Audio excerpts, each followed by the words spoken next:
पवित्र श्रीमद् भागवत गीता, पवित्र चारों वेद, पवित्र कुरान शरीफ, पवित्र बाइबल, पवित्र गुरु ग्रंथ साहिब, पवित्र कबीर साहिब की वाणी में छुपे हुए गूढ़ रहस्य अर्थात तत्व को जानने के लिए कृपया अवश्य सुनिए जगत गुरु तत्वदर्शी संत रामपाल जी महाराज के मंगल प्रवचन।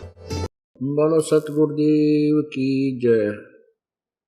बंदी छोड़ कबीर परमेश्वर जी की जय। बंदी छोड़ गरीबदास जी महाराज जी की जय। स्वामी रामदेवानंद जी गुरु महाराज जी की जय।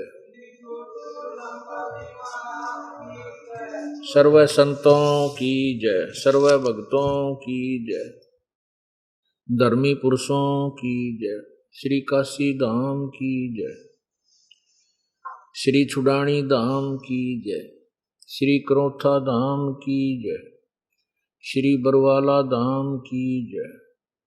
सत साहिब गरीब नमो नमो सतपुरुष को नमस्कार गुरु की नहीं, सुर नर मुनि जन साधुआं संतों सर्वदी नहीं। सतगुरु साहेब संत सब डंडो तुम प्रणाम, आगे पीछे मध्य हुए तिनको जा कुर्बान। नराकार निर्विषम काल जाल वैबंधनम, निर्लेपम निज निर्गुणम अकलनो बेसुंदनम। सोहम सुरति समाप्तम सकल समाना निर्तल, उज्ज्वल हिरंबर हरदमम बेपरवा अथा है वार पार नहीं मज्जतम। गरीब जो सुमर सिद्ध होई ही गणनायक गलताना, करो अनुग्रह सोई ही पारस पद परवाना। आदि गणेश मनाऊं गणनायक देवन देवा, चरण कमल लो लाऊं आदंत करूं सेवा। परम शक्ति संगीतम ऋषि दाता सोई ही, अवगत गुण अतीतम सतपुरुष निर्मोही। जगदम्बा जगदीशम मंगल रूप मुरारी, तन मन अर्पों शीशम भक्ति मुक्ति भंडारी। सुर नर मुनि जन ध्यावे ब्रह्मा विष्णु महेशा, शेष शेष मुख गावे पूज्य आदि गणेशा। इंद्र कुबेर सरीखा वरुण धर्म राय जावे, समर्थ जीवन जी का मन इच्छा फल पावे। 33 कोटि आधारा जावे शेष 88, उतरे बहु जल पारा कट है यम की फांसी। 33 कोटि आधारा जावे शेष 88, उतरे बहु जल पारा कट है यम की फांसी। सत साहिब कर जोरों विनती करूं, धरूं चरण पर शीश। गुरु जी राम देवानंद जी महाराज ने, दियो नाम बख्शीश। कोटि कोटि सिजदा करूं, कोटि कोटि प्रणाम। चरण कमल में राखियो मैं, बंदी जाम गुलाम। कुत्ता तेरे दरबार का, मोतिया मेरा नाम। गले प्रेम की जेवड़ी, जहाँ खेचो वहाँ जाऊं। तो करो तो बावड़ू, दूर दूर करो तो जाऊं। जो राखो तो ही रहूं, जो देवो सो खाऊं। जय इब कै सतगुरु मिले, सब दुख आँखों रो। चरणों ऊपर शीश धरूं, कहूं जो कहनी हो। कबीर साईं मिलेंगे, पूछेंगे कुशलात, आद अंत की सब कहूं अपने दिल की बात, गुरु जी तुम ना भूलियो, चाहे लाख लोग मिल जाए हमसे तुमको बहुत हैं, पर तुमसे हमको नहीं। अब गुण किए तो बहुत किए, करत न मानी आरे, बावे बंदा बख्श दियो, बावे गर्दन उतार। अब गुण मेरे बाप जी बख्शो गरीब नवाजे, जो मैं पूत कपूत हूँ और पिता को लाज। मैं अपराधी जन्म का नक्शक भरे विकार, तुम दाता दुखी बंजना मेरी करो संवार। बंदे तो कर बंदगी जय चावे दीदार, अवसर मानुष जन्म का मिले न बारंबार। मानुष जन्म पाके जो नहीं रटे हरि नाम, जैसे कुआ जल बिना बनवाया क्या काम। राम नाम रटते रहो, राम नाम रटते रहो, जब तक घट में प्राण, कबहू तो दीन दयाल के बनक पड़ेगी कान। जिन हर की चोरी करी और गए राम गुण भूल, ते बेदना बागुल किए रहे उर्द मुख जूल। राम नाम निज सार है, राम नाम निज मूल, राम नाम सौदा करो, राम नाम मत भूल।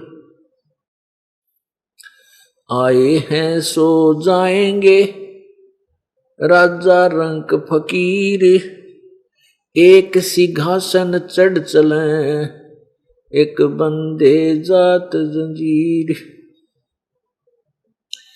राम रटत कोढ़ी भलो, चू चू पड़े जो चाम, वो सुंदर शरीर किस काम का, जा मुख नाही नाम। राम रटत दारिद्र भला, टूटी घर की छान, वो सुंदर महल किस काम के, जा भक्ति नहीं भगवान। राम रटत कन्या भली, साकट बलो न पूत, जैसे छेरी के गल में गलथना, जिसमें दूध ना मूत। पूर्ण ब्रह्म कृपा निदान, सुन के सो करतार, गरीब दास मुझ दीन की, रखियो बहुत संवार। परम पिता परमात्मा परमेश्वर कबीर देव अपनी प्यारी आत्माओं को काल के जाल को समझाने के लिए स्वयं ही सत्यलोक से, अपने अविनाशी धाम से, शाश्वत स्थान से गति करके आते हैं, चलकर आते हैं।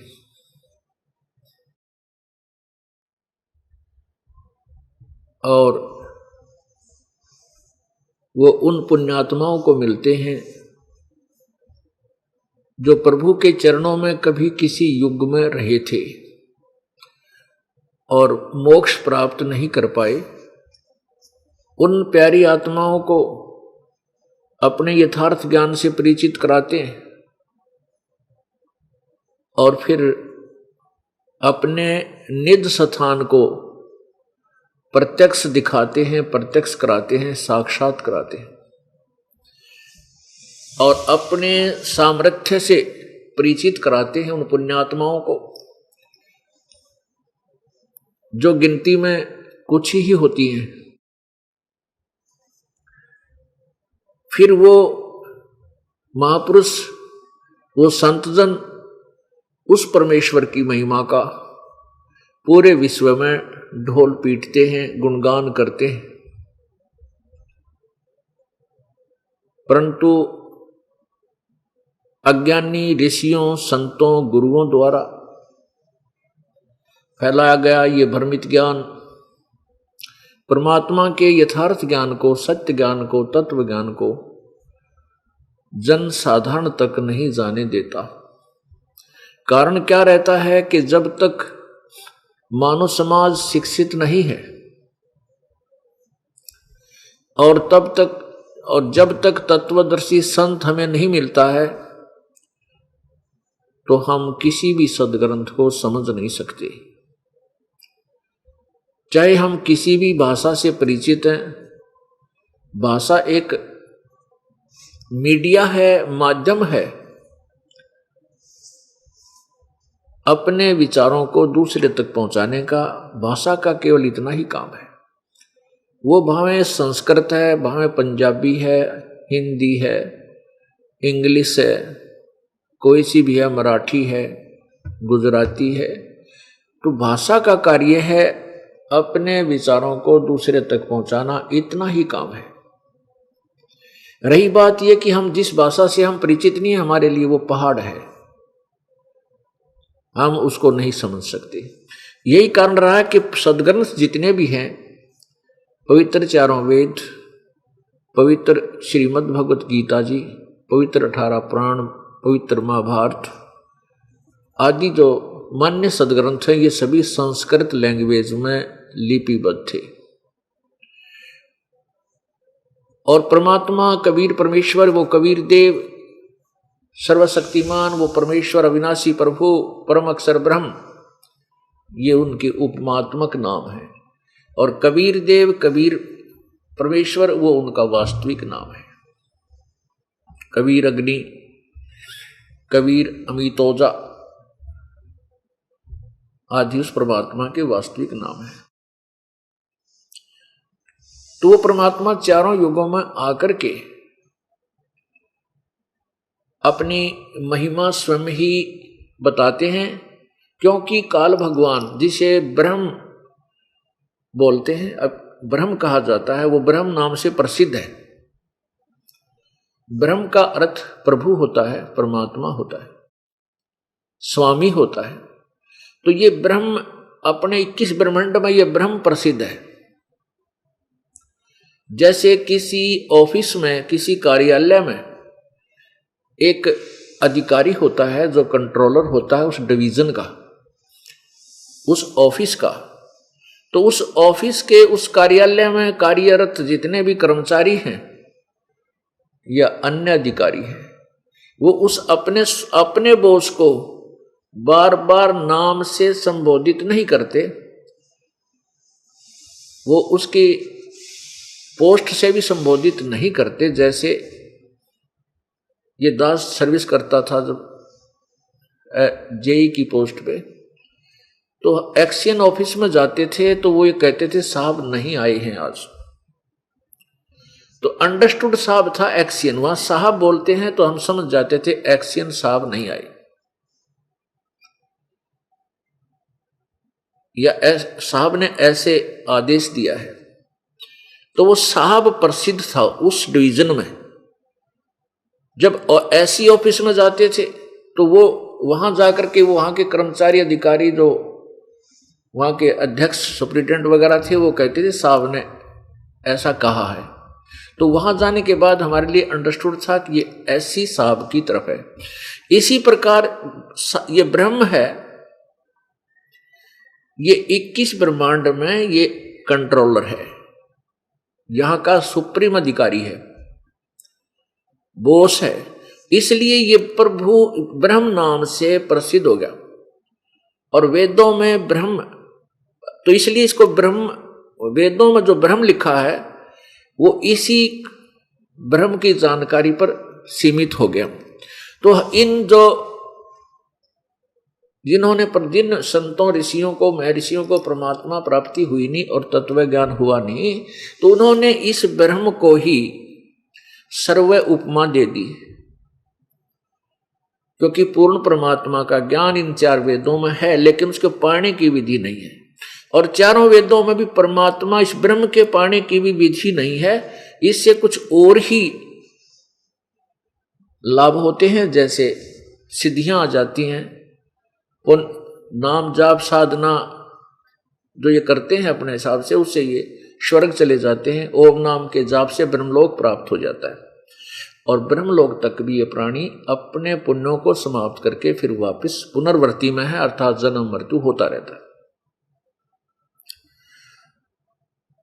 तो इस प्रकार इन्होंने ब्रह्म, इस भगवान को यानी ब्रह्म बोला, ब्रह्म माने परमात्मा। तो इस काल को जो ज्योति निरंजन है, 21 ब्रह्मांड का स्वामी है, प्रभु है, इसको ब्रह्म नाम से प्रसिद्ध कर दिया कि ब्रह्म, ये ब्रह्म ही सब कुछ है, ब्रह्म ही ऐसा करता है, ब्रह्म ही उत्पत्ति करता है, यही पालन करता है, ये सतिथि करता है, यही मारता है, यही ब्रह्मा रूप से उत्पत्ति करता है, ये विष्णु रूप से पालन करता है, शिव रूप से संहार करता है, ये ब्रह्म है, वो निराकार है। इन्होंने निराकार बताया। अपुण्यात्माओं फिर इन्होंने परब्रह्म शब्द भी प्रयोग किया, इन्होंने फिर पूर्ण ब्रह्म भी शब्द प्रयोग किया। इससे ऑटोमेटिकली सिद्ध हो गया कि एक ब्रह्म, तो परब्रह्म माने ब्रह्म से कोई और भी ब्रह्म है, भगवान है, प्रभु है, परब्रह्म। दूसरा अन्य, जैसे एक दादा एक परदादा, तो दादा को और परदादा को हम एक नहीं कह सकते। इसी प्रकार हमारे सद्ग्रंथ से ही ज्ञान दे रहे हैं, लेकिन ये ऋषि महर्षि तत्व ज्ञान के अभाव से और ये गुरुजी नकली, ये परमात्मा के यथार्थ ज्ञान को, वेदों और गीता जी के ज्ञान को भी नहीं समझ सके, ये नहीं परिचित हो सके। इन्होंने अपनी अज्ञान सोच को, अपने अज्ञान सिद्धांत को जनसाधारण में प्रवेश कर दिया और ठोक ठोक कर भर दिया हजारों वर्षों से। अब वो अज्ञान हटाने के लिए परमेश्वर कबीर जी ने इस दास की ड्यूटी लाई। अब इस समय में लगाई है कि जब आप जी शिक्षित है, परमेश्वर ने 600 वर्ष पहले आकर के अपनी प्यारी आत्मा, अपने श्रेष्ठ भक्त धर्मदास जी को ये ज्ञान जो आज दास आपको, वो 5वां वेद सवसम वेद, जो सच्चिदानंद घन परमेश्वर की वाणी जो आज दास को पढ़ पढ़ कर सुना रहा है और वेदों से उसको प्रत्यक्ष कर रहा है, वेदों में दिखा रहा हूं, आपको साक्षात्कार करा रहा हूं कि परमेश्वर कबीर जी ने अपने सवसम वेद में आज से 600 वर्ष पहले सन 1318 के बाद जो, और 1518 से पहले तक, 1398 से लेकर 1518 तक परमात्मा 120 वर्ष तक यहाँ सह शरीर आए थे। सह शरीर अपने मनुष्य जैसे ही, जैसा उनका शरीर है, उसको हल्का सरल करके, हल्का करके तेजपुंज, हल्के तेजपुंज का शरीर धारण करके, वैसे तो परमात्मा का जो वहाँ स्तलोक में बहुत ही तेजों में शरीर है, उसको ये चरम दृष्टि नहीं देख सकती, सहन नहीं कर सकती, तो हल्का करके अपने स्वरूप को सरल करके, साधारण बना करके वो मनुष्य जैसा आज्ञा बना करके प्रकट होते। तो उसमें 120 वर्ष तक परमात्मा ऐसे ही एक संत, भक्त और तत्वदर्शी संत की भूमिका वो करके गए। उन्होंने उस समय ये ज्ञान बोला था, और जो आज हमारे सदग्रंथ उन्हीं का समर्थन कर रहे हैं कि वो 5वां वेद जो है जो सवसम वेद है, जो कबीर वाणी है, कबीर वाणी है वो पांचवा वेद है, उसी को सच्चिदानंद घन ब्रह्म की वाणी बोलते हैं, कहते हैं। जैसे गीता जी अध्याय नंबर 4 के श्लोक नंबर 32 में वो कबीर वाणी सच्चिदानंद घन ब्रह्म की वाणी और कबीर वाणी नाम से सदग्रंथों में विद्यमान है कि वो पांचवा वेद जिसके विषय में पवित्र गीता जी अध्याय नंबर 4 के श्लोक नंबर 34 में कहते हैं, और यजुर्वेद अध्याय नंबर 40 के श्लोक नंबर 10 और 13 में स्पष्ट किया है कि उस तत्व ज्ञान को, परमात्मा के विषय में जो विशेष जानकारी है, सत्य जानकारी है, उसके विषय में एक परमेश्वर की वाणी में, सच्चिदानंद घन की वाणी में यानी कबीर वाणी में विस्तार के साथ लिखा हुआ है। और वो तत्व ज्ञान है। उस तत्व ज्ञान को तू, उस ज्ञान को जो कबीर वाणी में या सच्चिदानंद घन परमात्मा की वाणी में जो प्रभु की महिमा और यज्ञ आदि अनुष्ठान करने की विधि बहुत विस्तार से लिखी है, उसको तू तत्वदर्शी संतों के पास जाकर समझ, उनको दंडोत प्रणाम कर। इससे ये सिद्ध हुआ कि पवित्र श्रीमद् भगवद गीता जी वह पवित्र चारों वेद, ऋग्वेद, यजुर्वेद, सामवेद और अथर्ववेद, ये इनकम्प्लीट नॉलेज है, इनकम्प्लीट अधूरा ज्ञान है, लेकिन ये गलत नहीं है। जैसे मैट्रिक तक, 10वीं तक की पुस्तक, 10वीं तक का सिलेबस तो ठीक है, लेकिन वो कंप्लीट ज्ञान नहीं है। बीए और एमए का ज्ञान उनमें नहीं है, तो उसमें कोई पूछे तो बीए और एमए का ज्ञान कहाँ मिलेगा, तो वो आगे पुस्तक अलग से है। इसलिए कहा कि जो मैं ज्ञान दे रहा हूं, गीता ज्ञान दाता कहता है, जो मैं ज्ञान वो जो ज्ञान दे रहा है वो तो बता ही रहा है। ऐसे साधना करो, मेरा ओम नाम है, गीता जी अध्याय नंबर 8 के मंत्र 13 में, ओम इति एक अक्षरम ब्रह्म व्यवहारन माम अनुशमरण ये प्रयाति तजंदेहम सयाति परमाम गति। गीता ज्ञान दाता कहता है कि मुझ ब्रह्म का, ये ब्रह्म है, मुझ ब्रह्म का एक ओम यह अक्षर है, और उच्चारण करके सुमरण करने का, स्मरण करने का, और जो इसका ओम नाम का स्मरण अंतिम सांस तक करता है, शरीर त्याग कर जाते समय तक करता है, वो मेरे वाली परम गति को प्राप्त होता है। यानी जितना ब्रह्म की साधना से लाभ होता है वो ओम नाम से ही होता है। और 5 यज्ञ हैं, एक यज्ञ धर्म की, दूसरी यज्ञ ध्यान, तीसरी यज्ञ हवन की, चौथी यज्ञ प्रणाम और 5वीं यज्ञ ज्ञान की। इन 5 यज्ञों को करते हुए ओम नाम का जाप करने वाले साधक को ब्रह्मलोक प्राप्त होता है। गीता जी अध्याय नंबर 8 के श्लोक नंबर 16 में कहा कि ब्रह्मलोक तक भी पुनर्वर्ती में है। भावार्थ यह है कि जो ब्रह्मलोक में भी पहुंच गए, ब्रह्म की साधना करके 21 ब्रह्मांड के भगवान काल की, तो ब्रह्मलोक में जाएंगे तो भी फिर जन्म मृत्यु में है, वहां अपने पुण्यों को अक्षीण करके चाहे वो एक महाकल्प तक भी रह जाएं।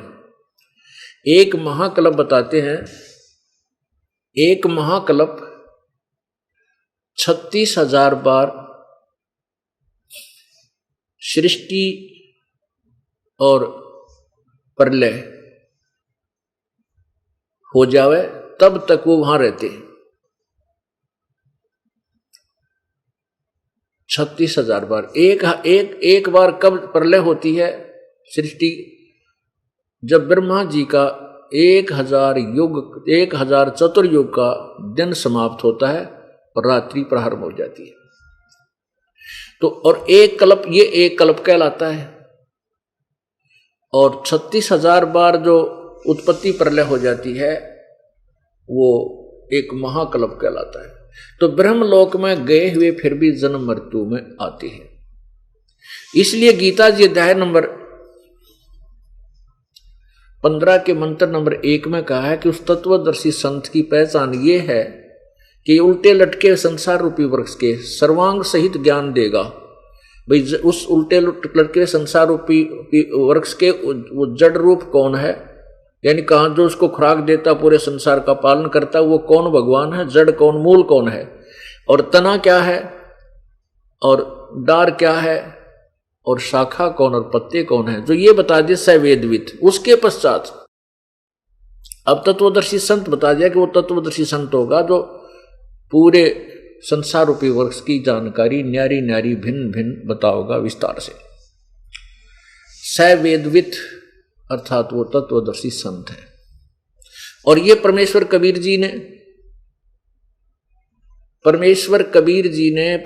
कबीर देव ने, परम अक्षर ब्रह्म ने आज से 600 वर्ष पहले अपनी कबीर वाणी में, सच्चिदानंद घन की वाणी में, गीता जी अध्याय नंबर 4 के श्लोक 32 में जिसके विषय में कहा है, उसमें पहले लिखा हुआ है।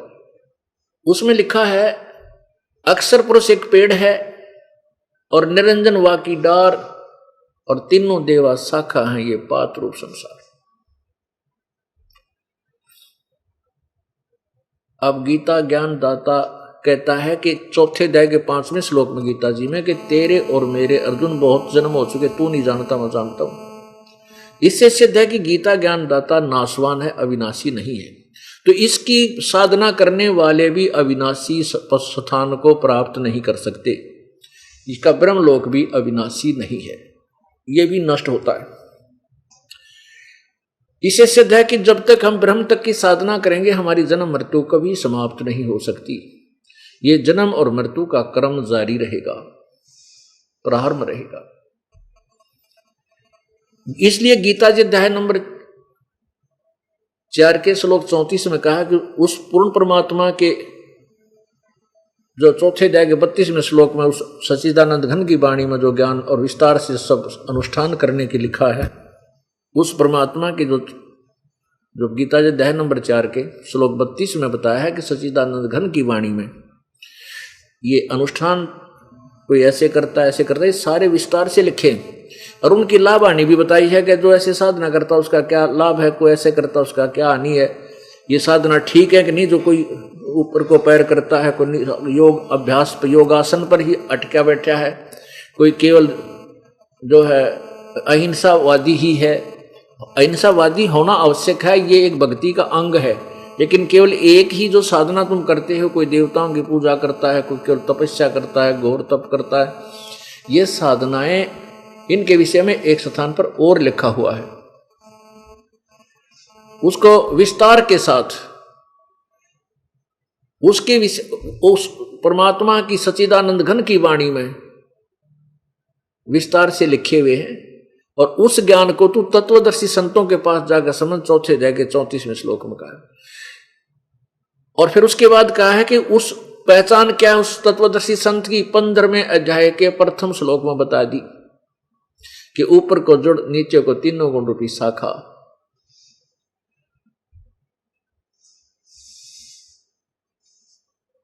इसको जो संत तत्व से जानता है, विस्तार से जानता है, उसके सभी छंदों से परिचित है, उनके विभागों से परिचित है, सवेदवित व तत्वदर्शी संत।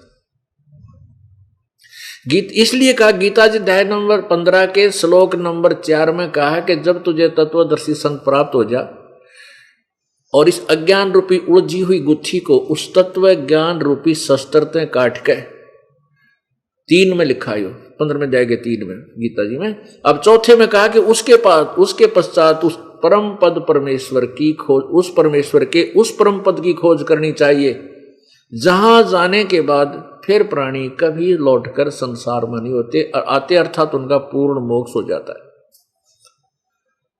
और जिस परमेश्वर ने इस संसार रूपी वृक्ष की रचना की है, अर्थात जो सारी सृष्टि का रचनहार है, और गीता ज्ञान दाता कहता है कि मैं भी उसी की शरण में हूं और उसी की पूजा करनी चाहिए।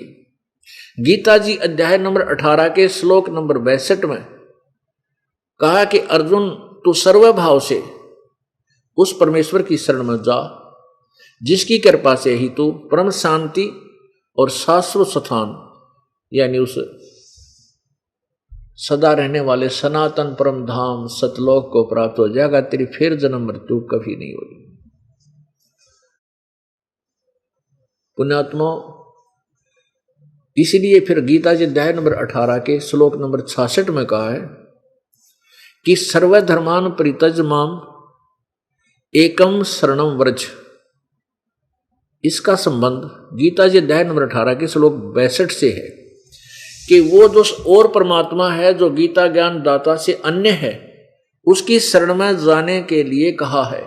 उसी के विषय में यहां कहा है 18वें अध्याय के 66 में कि मेरे सतर के, मेरे ब्रह्म लेवल के जो तने ओम नाम का जाप किया और ये 500 यज्ञ की, इन सब को, सब पूजाओं को मेरे में छोड़ दे, त्याग दे, और एकम शरणम व्रज। एकम माने अद्वितीय, जिसके समान कोई दूसरा ना हो, अद्वितीय यानी उस पूर्ण परमात्मा परम अक्षर ब्रह्म की शरण में जा। जिस परम अक्षर ब्रह्म के विषय में गीता जी अध्याय नंबर 8 के और श्लोक नंबर 3 में कहा है। गीता जी, अर्जुन ने गीता जी अध्याय नंबर 8 के मंत्र नंबर 1 में पूछा है कि प्रभु आपने जो गीता अध्याय नंबर 7 के श्लोक 29 में तत्ब्रह्म का और अध्यात्म का आदि का ज्ञान किया है कि संपूर्ण अध्यात्म ज्ञान को जो समझ लेता है, तत्ब्रह्म को जान लेता है, तो वो फिर जन्म मरण से छूटने का ही प्रयत्न करता है। तो 8वें अध्याय के प्रथम मंत्र में पूछा है कि किम तत्ब्रह्म। वो तत्ब्रह्म कौन है? वो तत्ब्रह्म माने वो परमात्मा जिसके विषय में 18वें अध्याय के 62वें श्लोक में कहा कि उस परमेश्वर की शरण में जा। तो वो किम तत्ब्रह्म, वो तत्ब्रह्म कौन है? गीता जी अध्याय नंबर 8 में मंत्र नंबर 3 में गीता ज्ञानदाता ने कहा कि वो परम अक्षर ब्रह्म है। यही प्रमाण गीता जी अध्याय नंबर 15 के श्लोक नंबर 16 और 17 में 3 परमात्मा लिखे, 3 प्रभु, एक क्षर पुरुष, एक अक्षर पुरुष, और उन दोनों से न्यारा 17वें श्लोक में लिखा है कि इन दोनों से अलग उत्तम पुरुषत्व अन्य, वो परम अक्षर ब्रह्म यानी सर्वश्रेष्ठ परमात्मा तो कोई और है जिसको परमात्मा कहा जाता है। वही तीनों लोकों में प्रवेश करके सबका धारण पोषण करता है।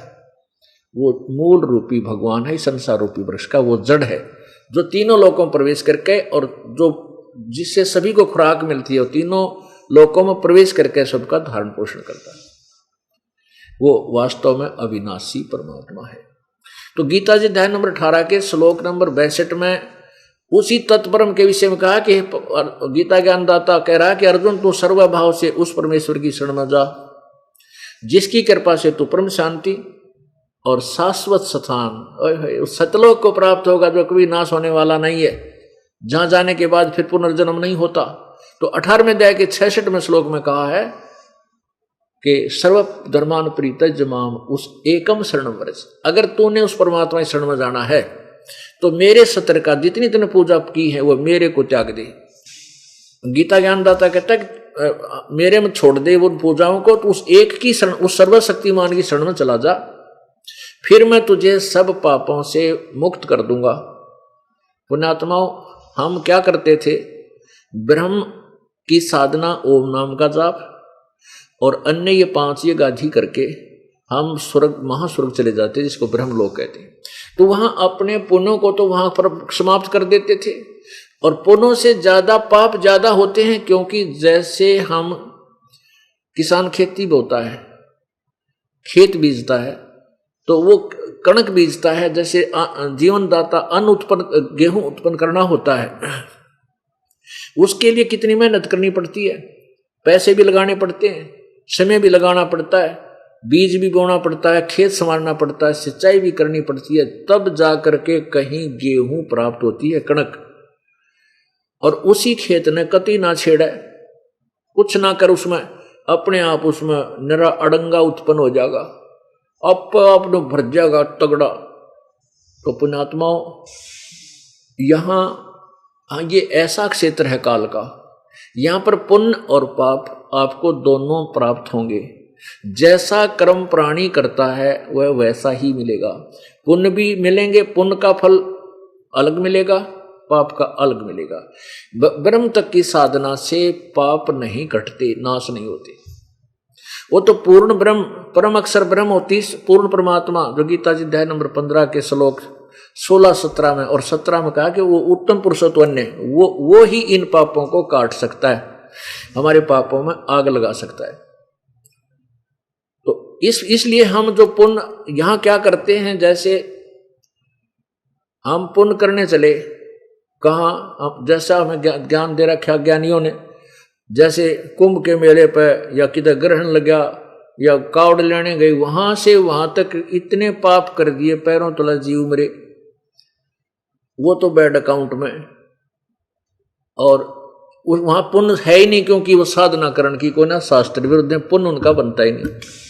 अब हम जैसे पूर्ण परमात्मा का सतनाम हमें मिला नहीं, क्योंकि सतनाम और सार नाम बिना पाप कट्टे नहीं, पाप नाश नहीं हो सकती। तो ओम नाम के जाप से हम जो भी क्रिया करते हैं, पुण्य करते हैं, दान दिया तीर्थ पर जाकर या कहीं पर भी, तो और फिर हवन किया, रोटी बनाई, खेती की, जैसे किसान एक हलाई के अंदर कहते हैं इतना पाप इकट्ठा कर लेता जैसे 1000 कसाईयों का होता है। और पुण्य क्या कर पाता है वो, कि जैसे कोई गेहूं की बाल आप पर झड़ गई, बाजरा झड़ गया, वो चीटी खा लेती है, वो उसका पुण्य भी साथ बन जाता है। पुण्य एक अकाउंट में और पाप दूसरे अकाउंट में, दोनों लिखे गए।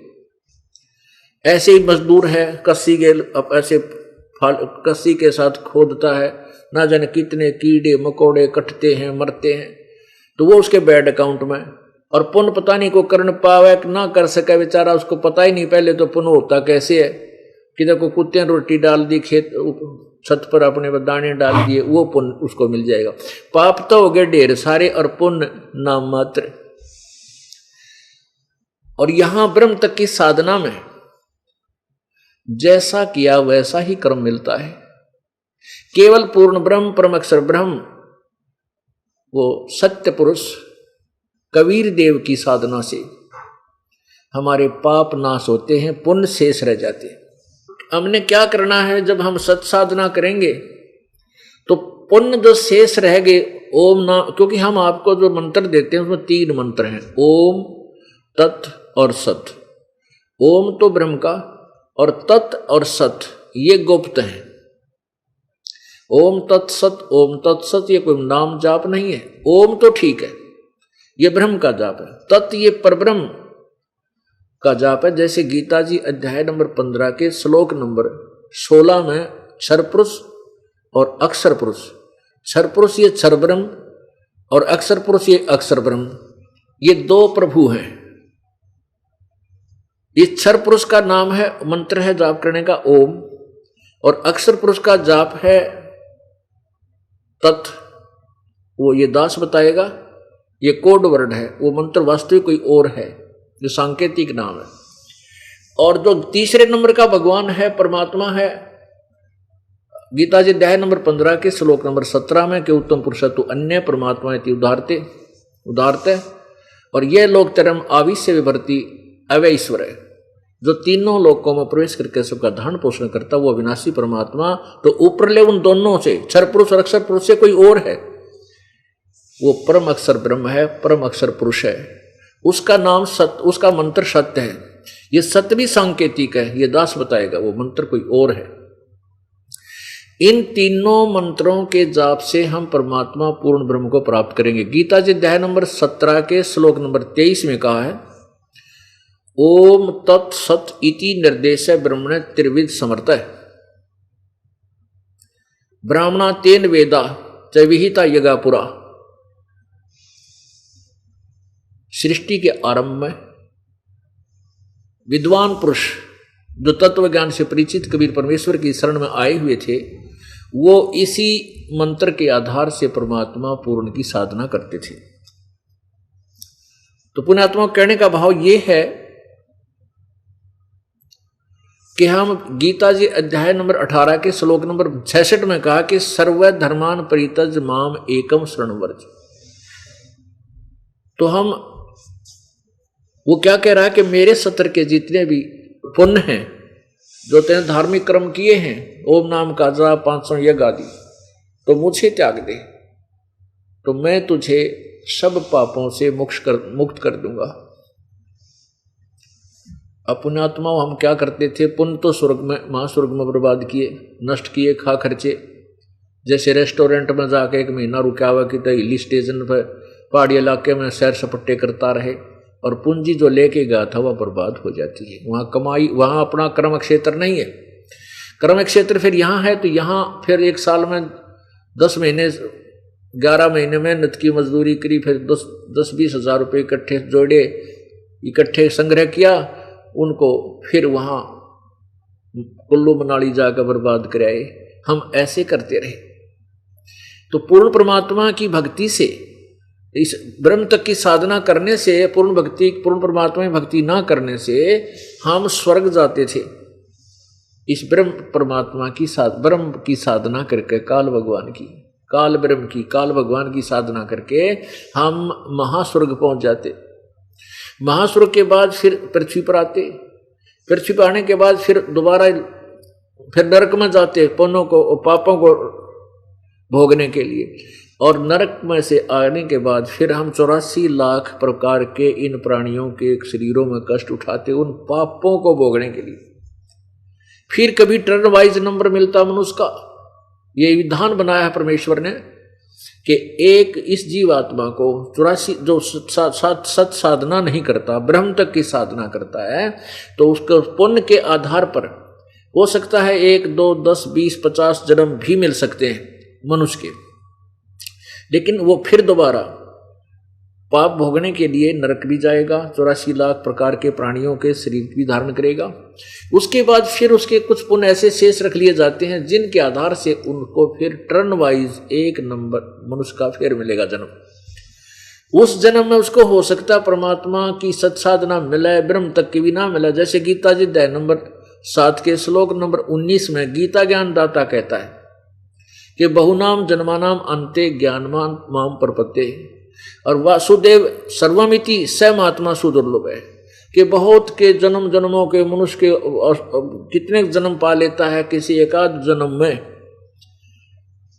ये ज्ञानी आत्मा मेरे तक की साधना करते हैं, मेरी पूजा करते हैं, मेरी उपासना करते हैं। और ये बताने वाला साधु संत बहुत ही दुर्लभ है कि नहीं, पूजा करने के योग्य तो कोई और परमात्मा है। वासुदेव सर्वमिति, वासुदेव का अर्थ है जो सर्व का कंट्रोलर, कुल का मालिक, सर्वव्यापक, सबका धारण पोषण करने वाला, वो वही पूजा के योग्य है, वही मोक्षदायक है, वही पाप नाशक है। कि ये बताने वाला संत तो बड़ी मुश्किल से मिलेगा, दुर्लभ है, सुदुर्लभ। पुण्यात्माओं, ये ज्ञान जो दास आपको बता रहा है, ये परमेश्वर कबीर देव ने अपने उस सवसम वेद 5वें वेद में अर्थात कबीर वाणी में पहले ही लिखा हुआ था, लिखवा रखा था, लिपिबद्ध करवा रखा था। और उस ज्ञान को, जो परमेश्वर का वास्तविक यथार्थ ज्ञान है, जो स्वयं प्रभु ने आकर के बोला है, बताया है, उसको इन अज्ञानी ऋषियों ने, महर्षियों ने और इन नकली गुरुओं ने जनता तक नहीं जाने दिया। वो क्या कहते रहे कि कबीर जो है ये दुल्हा धानक है, इसने शिक्षा संस्कृत भाषा को नहीं जाना है, ये झूठ बोलता है, क्योंकि सभी सदग्रंथ संस्कृत भाषा के अंदर विद्यमान है, लिपिबद्ध है। और कबीर जी संस्कृत भाषा से अपरिचित है, इसलिए इसकी बातों पर विश्वास मत करना। कबीर परमात्मा बताते थे कि ब्रह्मा विष्णु महेश अविनाशी नहीं है, ये जन्म और मृत्यु में है, इनका नाश होता है, ये अविनाशी नहीं है।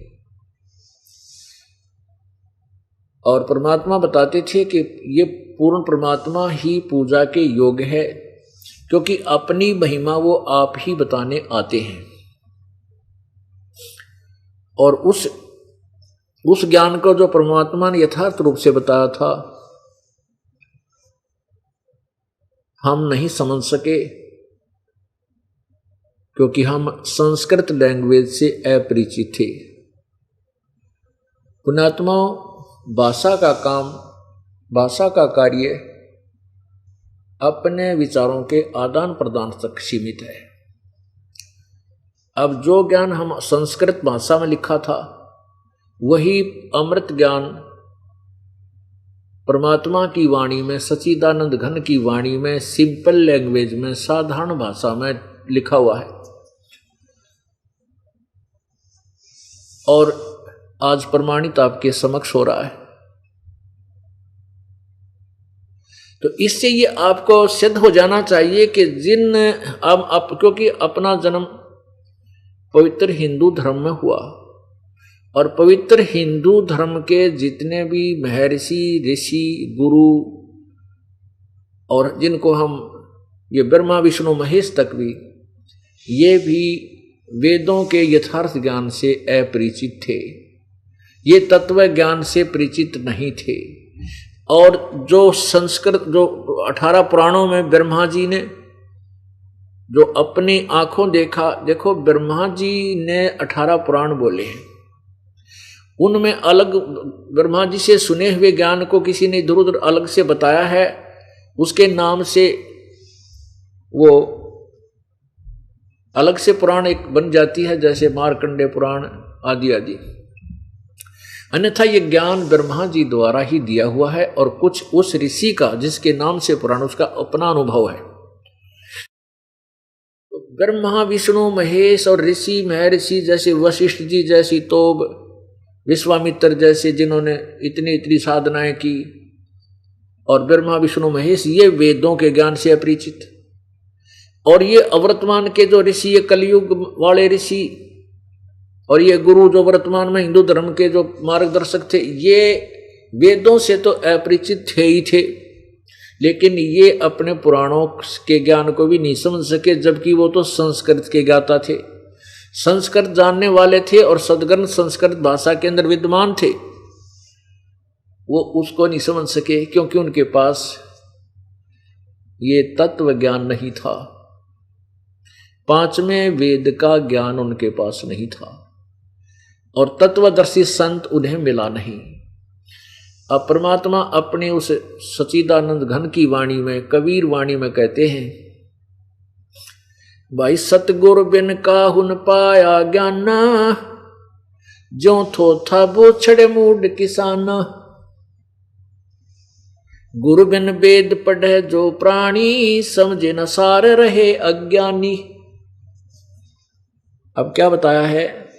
परमात्मा खुद कहते हैं कि सतगुरु बिन काहू न पाया ज्ञाना, जैसे थोथा बुस छड़े मूड किसाना। पुण्यात्मा, वैसे किसान तो थोथे बुस को नहीं छिड़ता क्योंकि तो परिचित होता है। मूड अज्ञानी या भांग पी रहा हो, कति का बोली बूझ कि तो लठ मारन लाग जा जोड़े पे, या भूस करने कूट रहा हो, तो वो ठीक व्यक्ति नहीं है, वो तो वही मूडी है, उसने ज्ञान कति नहीं। तो ऐसे ही ये जितने भी संत ऋषि महर्षि थे, वेदों की आड़ में अज्ञान ठोक गए, ये मूड थे, अज्ञानी थे।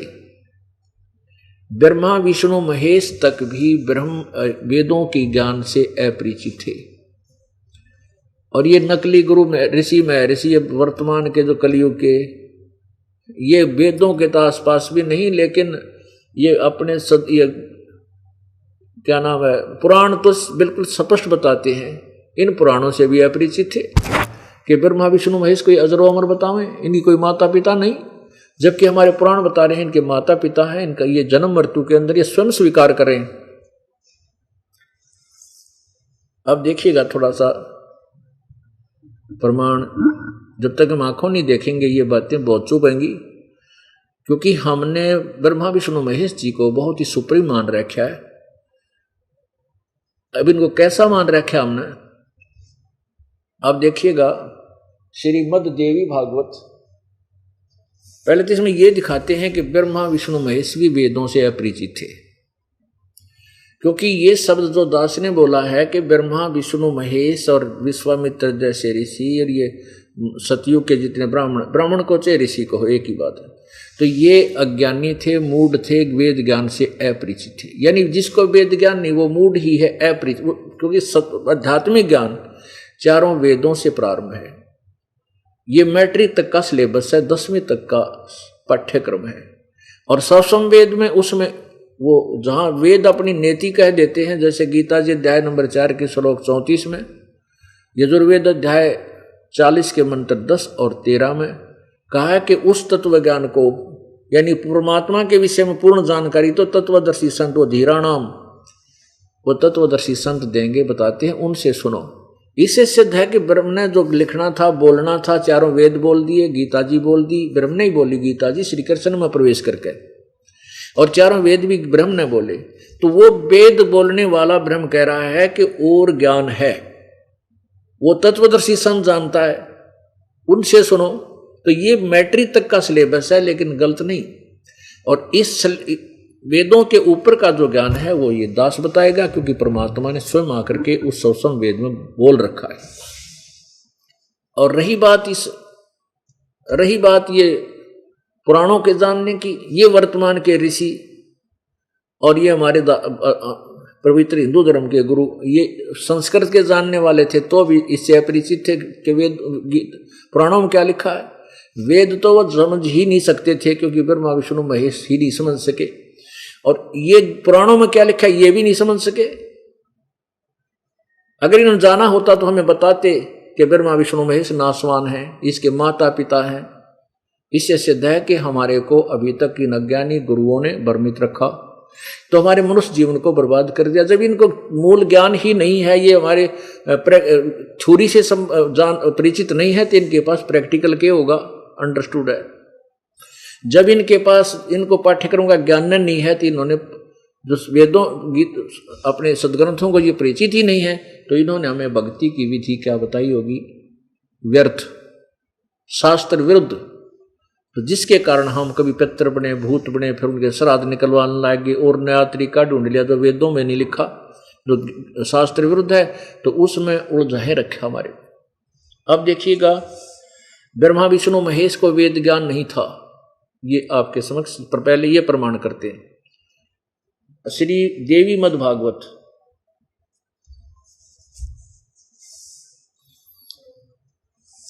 ये कहां से प्रकाशित है, ये देखिएगा, हनुमान प्रसाद पोदार, चमनलाल गोस्वामी ये संपादक हैं और इसके प्रकाशक व मुद्रक हैं गीता प्रेस गोरखपुर, गोविंद भवन कार्यालय कोलकाता का संस्थान। इसके पृष्ठ 28 पे देखिएगा। पुण्यात्मा, कोई भी ज्ञान है हमें सदग्रंथों की आड़ देकर ही बताया गया है। ये पुराण में ऐसा लिखा है, उसमें ये है 28 पृष्ठ, शकंद प्रथम। और यहां देखिएगा, नारद जी ने कहा, महाभाग व्यास जी, तुम इस विषय में जो पूछ रहे हो ठीक यही प्रश्न मेरे पिताजी ने भगवान श्री हरि से यानी विष्णु जी से किया था।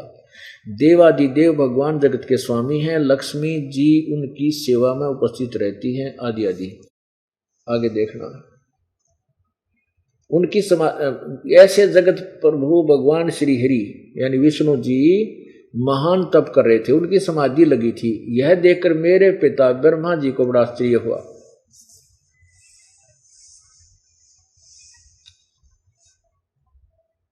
अतः उन्होंने उनसे जानने की इच्छा प्रकट की। ब्रह्मा जी ने पूछा, प्रभु आप देवताओं के अध्यक्ष, जगत के स्वामी, भूत भविष्य एवं वर्तमान सभी जीवों के एकमात्र शासक हैं, फिर आप क्यों तपस्या कर रहे हैं और किस देवता की आराधना में ध्यान मग्न है? मुझे असीम आश्चर्य तो ये हो रहा है कि आप देवेश्वर एवं सारे संसार के शासक होते हुए समाधि लगाए बैठे हैं। अब ज्यादा ना पढ़ के हम थोड़ा सा दिखाते हैं। तो इसी के 29 पृष्ठ पे ये क्या बताता है भगवान विष्णु जी, क्या कहता है कि मुझे सब प्रकार से शक्ति यानी दुर्गा के सब प्रकार से शक्ति के अर्थात दुर्गा के अधीन होकर रहना पड़ता है। उन्हीं भगवती शक्ति का मैं निरंतर ध्यान किया करता हूँ। ब्रह्मा जी, मेरी जानकारी में इन भगवती शक्ति से बढ़कर दूसरे कोई देवता नहीं है। अब आलिया ओड बरात का इस जो बनडाई यानी मुखिया ये कह रहा है यहाँ का, जिसको हम सुप्रीम मान रहे थे कि मेरी बुद्धि में तो इस दुर्गा से ऊपर कोई देवता यानी भगवान नहीं है, मैं इससे की पूजा करता हूँ।